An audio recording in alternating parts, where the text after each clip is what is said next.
Hi friends అందరికీ. ఈరోజు అయితే ఎక్సెల్ బేరింగ్ పోయింది. మొన్న అయితే రైట్ సైడ్ది పోయింది, ఈరోజు లెఫ్ట్ సైడ్ది పోయింది. అయితే మన రైట్ సైడ్ది పోయిన రోజు వెల్డింగ్ షాప్ దగ్గర తీసుకోలేదు, ఇక ఇబ్బంది అవుతుందని ఈసారి ఏం చేసిన, డైరెక్ట్ ఎక్కించుకొని బండి లోడ్ చేసుకొని అయితే వెల్డింగ్ షాప్ దగ్గరికి వచ్చేసిన. అయితే అక్కడ కనిపిస్తున్నా మన ఫాలోవర్ వాళ్ళ బండి కూడా ఇక్కడనే తీసుకొచ్చారు వెల్డింగ్ షాప్ దగ్గరికి గుడివాడలో.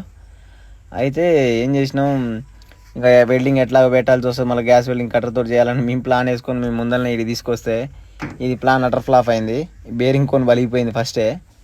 అయితే మామూలుగా అది రావట్లేదని మా వాళ్ళు పలుకులో కేసరి వేసి అయితే గట్టికి కొట్టిర్రు. గట్టికి కొట్టేసరికి బయట పడ్డది. ఇక అయితే మొత్తం బండి అయితే మొత్తం క్లీన్ చేసుకొని బేరింగ్ వేద్దామని రెడీ చేసుకున్నాం. దీంట్లో వచ్చే బేరింగ్ అయితే 6310 బేరింగ్ అయితే తీసుకొచ్చిన షాప్ దగ్గర పోయి 1800 పడ్డది. ఎస్కేఎఫ్ తీసుకున్నా. ఈసారి ఎప్పుడు ఎన్టీఎన్ వేసేది, ఈసారి ఎస్కేఎఫ్ తీసుకున్నా. ఎప్పుడైతే ఎస్కేఎఫ్ వేయలేదు, ఇదే ఫస్ట్ టైం వేయడం. బాగుంటుందో కామెంట్ చేయరి.